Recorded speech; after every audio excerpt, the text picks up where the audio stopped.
Okay.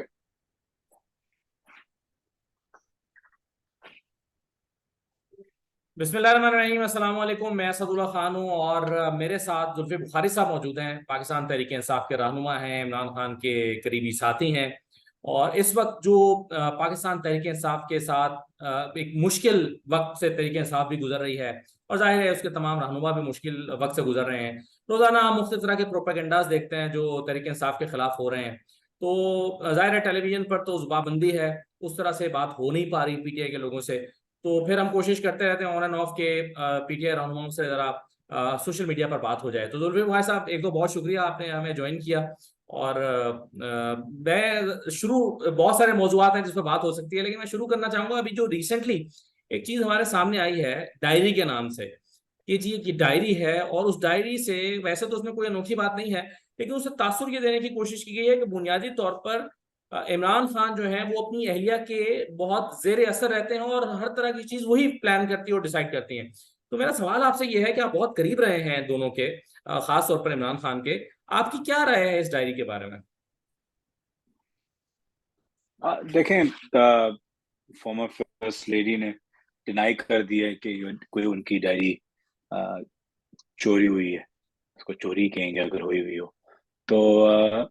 ना वो कोई डायरी मिसिंग है, ना कोई आई थिंक कोई ऐसी डायरी है।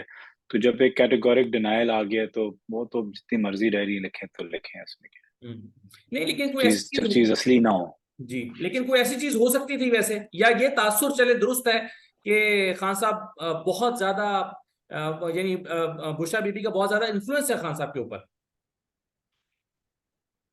देखें, अगर उनकी बीवी का उनके ऊपर एलिया का इन्फ्लुएंस हो तो ये आई थिंक ज्यादातर सारे मर्दों का यही हाल है। तो इसमें कोई इतनी बड़ी बात है नहीं। और जो खान साहब की एलियां हैं वो एक बिल्कुल एक रुखलूस बापर्दा घर पे रहने वाली, कोई कभी किसी ने उनको कोई फंक्शन पे या ऐसी कोई चीज पे देखा हो। हम्म। वो तो अभी बेचारी, अभी कोर्ट केसेस होते हैं तो निकलती हैं, वरना आपने कभी पिछले 5 साल से उनको कहीं देखा हो कि वो कहीं आगे भी आ रही हो। तो जो बंदा पर्दे में रहना चाहे और जो बंदा घर पे रहना चाहे तो जरूरी है कि हमें इतनी बेशर्मी दिखानी जरूरी होती है कि हमें उनको बाहर अवाम में निकालना हो किसी तरीके से, चाहे डायरी के जरिए हो या कोई और चीज के जरिए। सही है। अच्छा, इमरान खान के आप बहुत करीब रहे हैं, कुछ थोड़ा बहुत हमारी भी उनसे मुलाकातें होती रही हैं। कभी आपको मतलब हमें उनसे मुलाकातों में कभी महसूस नहीं हुआ कि वो खास किस्म की एक अमलियात वाली सोच के ऊपर लेकर बड़े अहम फैसले कर रहे हो? कभी आपको महसूस हुआ है इमरान खान साहब के करीब रहते हुए कि वो फैसले इस बुनियाद पर ले रहे हैं कि जी इसका अमल में ये आया है, या कोई ऐसी चीज हुई है कि जिसके नतीजे में वो कहें कि नहीं जी, ये नाम मेरे कुर्रे में नहीं आ रहा, या ये जो है वो ये हमारे उस इल्मो अदाद में नहीं आ रहा? कभी आपने ऐसा महसूस किया? अगर ऐसा कोई अमल है तो फिर हमें सबको भी बता दें हम्म। कि अगर कोई ऐसा कोई अमल है भी हम्म। तो जो इंसान अपनी पूरी चीज आज़ादी पे और ला इलाहा इल्लल्लाह पे और यकीन पे रखता हो, ईमान पे रखता हो, तो मेरा नहीं ख्याल कि ऐसी कोई चीजें, हाँ, हर बंदे का मजहबी फलसफा अलग है। जब तक आप कोई एकेडमिक ना हो या कोई बहुत ही हाईली स्किल्ड या पढ़े लिखे आ, आलिम ना हो हम्म। अपने फील्ड के अंदर या अपने फिक के अंदर या अपने इरफान के अंदर, तो हम्म। वो अपनी जगह पे है। तो वो एक बंदे का पर्सनल मैटर है। कई लोग हर चीज से पहले इस्तिखारा कराते हैं, जी। हर चीज पे कराते हैं। कई लोग कम चीजों पे कराते हैं, कई लोग सिर्फ अहम फैसलों पे कराते हैं, कई लोग तो कहीं दूसरे शहर भी जाना हो तो कराते हैं। हम्म। तो वो एक इंसान की अपनी पर्सनल चीज है, जैसे वो करें। लेकिन जिस तरीके से इनने एक मजाक बनाया हुआ है और एक ऐसे बनाया हुआ है कि पता नहीं कौन सा अमल है पर कि आपके कोई चिड़िया पताती है और ये होता है और वो होता है, ये सब तो बकवास है, ऐसा कुछ है नहीं। मैं इसकी एक और मामला इसके साथ जुड़ा हुआ है, मैं उसकी डिटेल्स में तो नहीं जाऊंगा, ऑब्वियसली उस पर इतनी बहस हो चुकी है, इतनी बात हो चुकी है, और हम कोर्ट में यहाँ रोजाना केस भी कवर करते रहे, डे टू डे हेयरिंग भी सुनते रहे हैं, अभी अपील में आ गए हैं इमरान खान तो वो भी सुन रहे हैं। लेकिन ये तोशा खाना वाले केस के ऊपर आप कुछ कहना चाहेंगे? और क्या आपने, जाहिर है आप जैसा कि मैंने पहले भी कहा कि आप इमरान खान के बहुत करीब रहे हैं और मुख्तलिफ तरह की चीजों में, तो आपने इसमें क्या क्या बेकायदगी क्या देखते हैं तोशा खाना वाले सारे मामले में? देखें, तोशाखाना वाले में हमें बड़ा फेयर और एक्यूरेटली चलना चाहिए। हम्म, अ, अगर हम वाकई इंसाफ करते हैं, और पहली वाली चीज में भी जो आपने बात की कि अगर खान साहब अपने बेडरूम के दरवाजे के पीछे अगर उनके कोई और अमल है, या कोई और वो करते हो, कोई और अमल करते हो, या कोई और उनका वजीफा हो, या कोई और हो, वो हम्म, उनका एक पर्सनल मामला है। उसमें ना मैं हाँ कह सकता हूँ, ना ना कह सकता हूँ, कि वो मुझे नहीं पता। सही है। मुझे नहीं पता वो तस्बीह अल्लाह अकबर कितनी दफा पढ़ते हैं, हम्म, अल्हम्दुलिल्लाह कितनी बड़ा दफा पढ़ते हैं, सुभान अल्लाह कितनी दफा पढ़ते हैं। वो उनका पर्सनल चीज होती है। और पूरी जिंदगी आप, मैं, इमरान खान, फर्स्ट लेडी, बाकी पूरी जिंदगी ये चीज आप सीखते रहते हैं कि ये अमल मेरे लिए काम शायद किया और नहीं किया, और शायद मैं नमाजें जब टाइम पे पढ़ता हूँ तो मेरे लिए बेहतरी आती है। मतलब ये एक पर्सनल चीज है, हमें उसके अंदर जाना ही नहीं चाहिए। हम हाँ, पॉलिटिक्स कर रहे हैं भाई, हमें पॉलिटिक्स पे रहने दें। हम्म, पॉलिटिक्स पे और कोई चीज नहीं है, हमें सिर्फ पॉलिटिक्स करने दें, हमें और इन चीजों में ना डालें, हम्म, ना किसी और को। हम्म, तो इसलिए, और ना कोई कोई वली है कि हम कहें कि जी वो उनको इल्म इतना हो को कि वो दीन को भी इसके अंदर ले आए और दीन के जरिए चुने लोगों को और वो करे। ऐसा हम्म, कोई कोई चीज नहीं है, ना कोई मानता भी है। हम्म, तो हमें पॉलिटिक्स कर रहे हैं, पॉलिटिक्स करने दें। हम्म, जहां तक तौशा खाना की बात है, एक बड़ी सिंपल सी है कि हमें अगर जब हम बाहर जाते हैं हमें मिलते हैं तोहफे, जी, या हम देते हैं तोहफे। ठीक है। मैं अमूमन तौर पे कई मिनिस्टर्स को मिला हूँ, जिसके लिए मैं खुद तोहफे लेके गया हूँ। हम्म, मतलब है कि गवर्नमेंट से नहीं खरीदे, मैं खुद कारपेट खरीद के ले गया हूँ, और हम्म, हर चीज। तो हमें तोहफे मिलते हैं, चाहे घड़ियां या किसी को हम्म, ज्वेलरी, और प्राइम मिनिस्टर को ज्यादातर और चीजें भी बहुत ज्यादा मिलती हैं। हम्म, अब जब हम गवर्नमेंट में आए थे, कानून ये था कि आप 20% उसके तोशाखाना के तोहफों को आप तोशाखाने से वापस खरीद सकते हैं। उसका 20 प्राइस की वैल्यूएशन होती है तोशाखाना से, उस वैल्यूएशन की 20% आप देते हैं, हम्म, सिवाय दो चीजों के, एंटीक्स और गाड़ियां। ठीक है। जो कोइंसिडेंटली, आयरोनिकली, दोनों चीजें जरदारी और नवाज शरीफ ने खरीदी हुई हैं, और अभी तक उनके पास गाड़ियां पड़ी हुई हैं। जो हम्म, दो चीजें आप चाहे जितना फीसद भी दे दें, जितना परसेंटेज दे दें, आप नहीं खरीद सकते। वो हम्म, दोनों चीजें उन दोनों के पास दो दो खड़ी हुई हैं आज दिन जी, तक, और मानी हुई है, लिखी हुई है, जिसके खिलाफ मैंने पिटिशन भी की थी आसद जरदारी पे।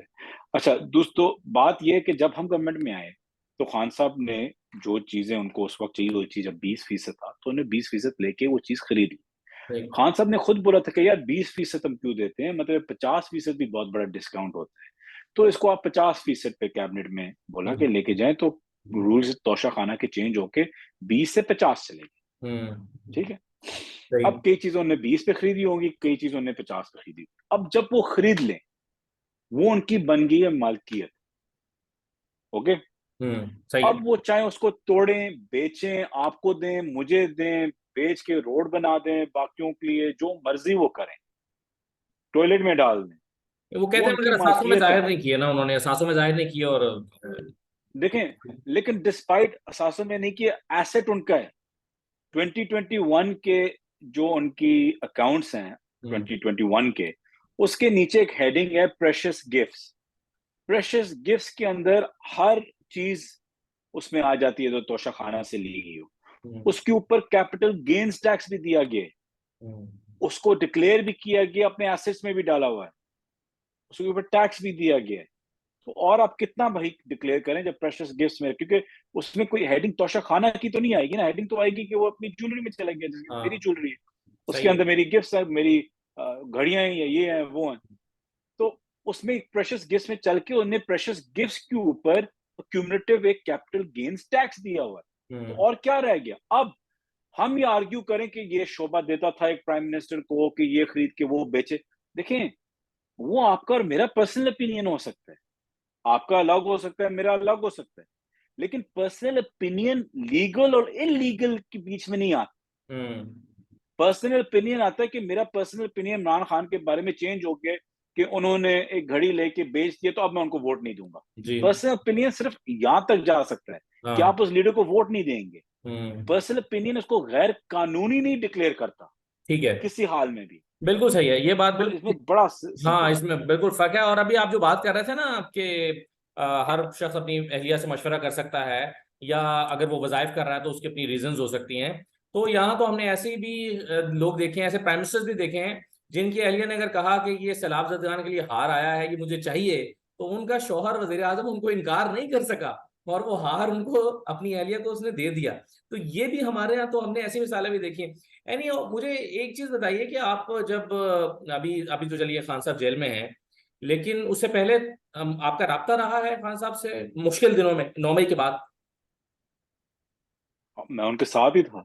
हम्म। जब खान साहब के घर पे अटैक हुआ था, हाँ कुछ 36 आवर्स लगातार, जी।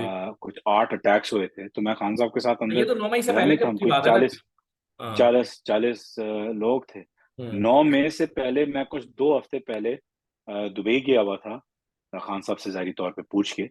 और मेरे कोई वहाँ काम थे, और फिर मैं लंदन आया था, मेरे काम थे, और बल्कि फिर मुझे खान साहब की कॉल आई कि मुझे अटक में जलसा, मैंने जलसे रखे हुए हैं, जलसे का स्केड्यूल आ गया था। आप जब देखें वो जलसा का स्केड्यूल रिलीज हो गया था सोशल मीडिया पे, तो हम्म। अटक आखिर में रखा गया था क्योंकि मैं लंदन में था।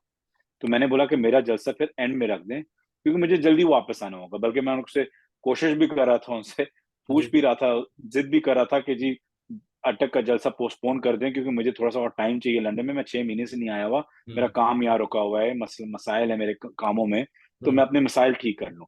उन्होंने हाँ। बोला नहीं, अटक मैंने इसलिए रखा है तुम्हारा कि तुम एंड में आके बेशक कर लो, लेकिन तुम्हें आना होगा। तो हम्म। फिर मैंने अपनी फ्लाइट बुक की दुबई के लिए वापस, क्योंकि मेरे पास सिर्फ 2 दिन रह गए थे। जो हाँ। ही मैं दुबई पहुंचा, वो रात मैंने दुबई गुजारी, और फिर दूसरी रात, दूसरे शाम की मेरी फ्लाइट थी। उस दिन खान साहब अरेस्ट हुए। हाँ। तो फिर मुझे जारी बात है मैसेज दिए गए कि आपको भी एयरपोर्ट पे अरेस्ट ये करेंगे, हम शमशान आए। बुखारी साहब ने की एक ऑडियो आई पिछले दिनों में, और वो उसमें वो कह रहे थे कि जी खान साहब ये कह रहे थे कि जो लोग हम पर सख्तियां कर रहे हैं, हमें भी वहीं पर जाकर एहतजाज करना चाहिए। इस तरह की कोई बात आपके इल्म में आई थी? परवेज खटक साहब कहते हैं कि मेरे इल्म में तो ऐसी बात नहीं थी कि मुझे उन्होंने, यानी कोई ऐसी प्लानिंग हुई हो। आपको कहीं शक गुजरा कि इस तरह की कोई प्लानिंग हो रही है इस दौरान? देखें देखें, मैं हर चीज में इन्वॉल्व था। मैं तो सिर्फ ये 10 दिन पहले निकला हुआ था, या आई थिंक 10 दिन भी नहीं थे। हाँ, 10 दिन बन गए थे तो रफली मैं बाहर निकला हुआ था। तो मुझे कोई, मैं उससे पहले हर चीज की प्लानिंग में इन्वॉल्व था। कभी कतन ऐसी चीज नहीं थी कि कोई, जैसे कि 9 मई का वाक्य जो सब कंडेम करते हैं अक्रॉस द बोर्ड, खान साहब ने तो सबसे पहले किया था जी। कि इस चीज पे ना हम मानते हैं, ना हम कोई वायलेंस मानते हैं। और मैं एक चीज और भी कह दूं, 9 मई का वाकया सिर्फ ये नहीं था कि आप एक कोर कमांडर के घर लोग चले गए थे या हम्म। ले गए थे, या जो भी आप बोले उसको। अ, लेकिन 9 मई का वाकया इसलिए था क्योंकि हम किसी भी प्राइवेट प्रॉपर्टी के ऊपर कंडेम करते हैं, चाहे वो रेडी वाला हो, चाहे वो कोर कमांडर लाहौर हो। हम किसी किस्म की भी लॉस ऑफ पब्लिक प्रॉपर्टी या damage to public property condemn करते हैं, खास तौर पे गवर्नमेंट इंस्टीट्यूशंस, और हम्म। खास तौर पे हमारी फौज के हम्म। घर। तो इसमें तो दो राय है ही नहीं। तो इससे निकल जाए कि कभी पीटीआई ऐसे कोई नहीं, ऑर्डर्स सुप्रीम करे कोर्ट में खड़े या होकर ऐसी मैं, कोई चीज बोले। जी मैं वहां मौजूद था, सुप्रीम कोर्ट में खड़े होकर इमरान खान ने एक आर्गुमेंट दिया था जजेस के सामने। उन्होंने कहा था कि जो बंदा इलेक्शन मांग रहा है उसको वायलेंस सूट नहीं करता। जो वायलेंस अगर चाहता है वो फिर इलेक्शन, फिर उसका इलेक्शन प्लान नहीं होगा, फिर उसका कुछ और प्लान होगा। तो मैं तो इलेक्शन मांग रहा हूँ आपसे, तो इलेक्शन मांग रहा हूं तो वायलेंस सूट नहीं करता। ये बात तो समझ आती है। बिल्कुल। खान, मुझे एक चीज बता दें कि खान साहब के फेवर में ऐसी कोई चीज या उनकी टीम से ऐसी कोई चीज करवाना या करना क्यों फेवर उनको दे? वो हम्म। तो अब ड्राइविंग सीट में है। वो हम्म। तो पाकिस्तान के सबसे पॉपुलर लीडर हैं इस वक्त। हम्म। वो ऐसी चीज हरकत लेकिन क्यों जुल्फे करेंगे? बुखारी साहब, एक चीज तो हुई ना, बहरहाल टेम्परेचर इतना राइज हो चुका था। हो सकता है खान साहब ने प्लान ना किया हो कि ये इस तरह हो, लेकिन लोग चूंकि मुसलसल इमरान खान की तकरीरों से इतना गुस्से में थे कि उन्होंने इसका ये हल अपने तौर पर फैसला कर लिया हो कि वो जाकर अटैक करें। तो किसी हद तक तो फिर जिम्मेदार तहरीक इंसाफ हो गई। नहीं, ऐसी कोई बात नहीं है। हम्म। लोग अगर इंडिविजुअली, अगर कोई इंसाइटमेंट ऐसी हुई भी हो, और मैं समझता हूँ इंसाइटमेंट, अगर आप वीडियोस क्लियरली देखें, हम्म। इंसाइटमेंट हुई भी हो ऐसी, और लोग उस इंसाइटमेंट के अंदर चले गए, और साथ में बहुत ही कोई जोशीले या इंसाइटेड लोग चले गए हों, तो वो लीडर पे तो नहीं आता ना। लीडर तो लॉकअप में था। हम्म। लीडर सिर्फ लॉकअप में नहीं था, लीडर के पास पाकिस्तान की सारी एजेंसीज के लोग उनके इर्द गिर्द थे, एक बंद हुए हुए थे, हम्म। अरेस्टेड थे। हम्म। वो कहाँ से कोई कोई मैसेजेस उनने भेजे होंगे या कुछ किया होगा? तो इट्स नॉट हिज फॉल्ट कि अगर कोई वायलेंस उस तरीके से ब्रेक आउट हो। बहरहाल उस वो इंसिडेंट है, और एक रिस्पॉन्सिबल मुल्क उस इंसिडेंट को एक इंसिडेंट के तौर पे, एक आइसोलेटेड इंसिडेंट के तौर पे रखता है। क्योंकि खान साहब ने अपने 30 साल के करियर में कभी किसी किस्म का वायलेंस प्रमोट नहीं किया। तो एब्सोल्युटली, अगर आपने देखा हो कि किसी ने ये जानबूझी से जाके ये किया हो सारा, तो उसको जिम्मेदार ठहराएं। सही। लेकिन जिन्हें नहीं किया हुआ उनको ना करें। जी। बात ये है, सही। जिन्हें किया हो बेशक, अच्छा। लेकिन जिन्हें नहीं किया उनको ना हाँ ठीक है, बिल्कुल सही है। ये जो जिम्मेदार नहीं है उनको 3 महीने से जेल में रखने का जवाब नहीं है, ये बिल्कुल, ये बात तो ठीक है आपकी। लेकिन अप्रैल 2022 में जब हुकूमत गई खान साहब की, उसके बाद कई मौके पर कई फैसले करने पड़े। आप क्या एनालाइज करते हैं कि भारत, ये एक फैसला या ये 2 फैसले या ये 3 फैसले ऐसे ना हुए होते तो आज हालात मुख्तलिफ होते, आपके लोग एग्जाइल में ना होते, इमरान साहब जेल में ना होते, हमाद अजहर और बाकी लोग रूपोश ना होते, शहरियार आफरीदी जेल में ना होते। आप सोचते हैं कि अगर ये ना हुआ होता तो ये ना होता? मैं देखें, ऐसे तो कई फैसले आप कर सकते हैं जो शायद कभी आपके फेवर में जाते हैं या नहीं जाते। मैं उस वक्त भी इसमें 100% नहीं था, लेकिन लोगों की अपनी अपनी राय थी, मेरी भी अपनी थी। कभी मैं ये सोचता था कि हाँ सही कह रहे हैं, कभी मैं सोचता था कि नहीं ये सही कह रहा है। लेकिन हो सकता है कि हम दोनों पंजाब और केपी ना छोड़ते, एक रखते, तो कई लिहाज से आपके पास एक सेफ हेवन होता है, एक प्रोविंस आपके पास होता है। तो हम्म। अगर पंजाब भी छोड़ना था तो केपी रखते। ये एक ऑप्शन थी। उसके अलावा तो आई थिंक डिसीजंस, उन डिसीजंस की वजह से आज खान साहब इतने पॉपुलर हैं। अब आप क्या सोचते हैं कि क्या होप्स हैं, और कब तक आपको लगता है कि हालात नॉर्मल हो जाएंगे? क्योंकि बतौर जर्नलिस्ट हमें इस वक्त हालात बहुत पीटीआई के लिए कशीदा नजर आ रहे हैं, और हमें बेहतरी की कोई, यानी कोई रूम नजर नहीं आ रहा। आपको क्या लगता है कि कैसे चीजें ठीक होंगी और कब होंगी? um, देखें, आई थिंक कब ठीक होंगी ये तो एक मेन सवाल है जिसका शायद जवाब किसी के पास भी ना हो। हम्म। लेकिन उम्मीद ये है कि काकर साहब एक बड़े, जितनी मेरी लिमिटेड उनके साथ इंटरेक्शन रही है पिछले 4-5 सालों में, हम्म। मेरे वाले साहब के भी दोस्त हैं, मैं भी उनको जानता हूँ अच्छे तरीके से। हम्म। तो हमें उनसे यही उम्मीद है कि वो इंशाल्लाह इसको आगे लेके जाएं इलेक्शंस की तरफ, जो सिर्फ और सिर्फ एक प्राइम काम है केयर टेकर प्राइम हम्म। मिनिस्टर का, गवर्नमेंट का। और सही। उनका कोई काम नहीं है ये सिवाय फैसला आपके फ्री ख्याल एंड में फेयर काकड़ साहब ने इलेक्शंस करना है? कराना। नहीं, जाहिर बात है, तो उन्होंने तो नहीं करना। हम्म। लेकिन एक वो फिर भी बहरहाल एक प्राइम मिनिस्टर हैं, हम्म। और एक प्राइम मिनिस्टर के पास बहुत एक स्ट्रेंथ होती है, एग्जीक्यूटिव पावर्स होती हैं उनके पास। तो आई थिंक वो बड़े सेंसिबल इंसान है। जी। तो आई थिंक सेंसिबिलिटी अगर प्रिवेल करे तो हालात बेहतर होंगे। अगर सेंसिबिलिटी प्रिवेल ना करे तो हम्म। हालात ऐसे ही होंगे या और खराब होंगे। लेकिन उसमें मसला सिर्फ ये है कि उसमें नुकसान हमारा इतना कोई नहीं मुल्क है। ये आई थिंक ये जो मुल्क का नुकसान है, मतलब अगर कोई समझता है कि इसमें पीटीआई का कोई नुकसान है, कोई नहीं है। ठीक है, आप खान साहब को 2 महीने 3 महीने जेल में रखेंगे, बेल तो इवेंचुअली मिलनी है उनको। का। और केस भी जब सुप्रीम कोर्ट में जाना है, वो भी शायद, वो भी इंशाल्लाह खारिज हो जाएगा। हम्म। लेकिन बात यह है कि उसके बाद मैं बार बार कहता हूँ कि फर्ज करें कि कल खान साहब पे ये सारी सख्तियां और पाबंदियां ना हो, और खान साहब जेल से निकल आए, उनको इलेक्शन का मौका मिले और वो 2/3 से इलेक्शन जीत जाए, और हम आ जाएं गवर्नमेंट के अंदर, और खान साहब या मैं या कोई और की ड्यूटियां लग जाएं कि जी बाहर से ओवरसीज से पैसे लेके आओ, इन्वेस्टमेंट लेके आओ, हम्म। इंटरनेशनल इन्वेस्टमेंट लेके आओ, बाहर के बड़े बड़े बिजनेसमैन लेके आओ। जी। मुझे पता है कि चाहे खान साहब भी प्राइम मिनिस्टर हो, कौन आएगा? हम्म। मतलब वो हालात देख के कि किस हालात से गुजरा है पिछले सही। 14 महीने, कौन अपने पैसे उसमें डालेगा? मैं जब जाऊंगा वो बोलेंगे बेटा तू और तेरा लीडर दोनों जेल में होंगे 2 साल बाद, तो हम्म। मैं किस बात की 5 साल की या 10 साल की इन्वेस्टमेंट करूं मुल्क के हाँ, अंदर?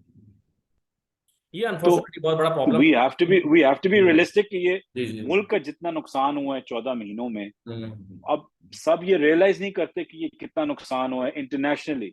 जहां से at the end of the day FDI आना है, जहां से ओवरसीज पाकिस्तानियों ने वापस रेमिटेंसेज। इन्वेस्टमेंट शुरू करनी है। जब खान साहब के वक्त ओवरसीज पाकिस्तानी अगर बहुत ज्यादा इन्वेस्ट कर रहे थे और बाद से इन्वेस्टमेंट आ रही थी, वो क्योंकि एक रे ऑफ होप थी।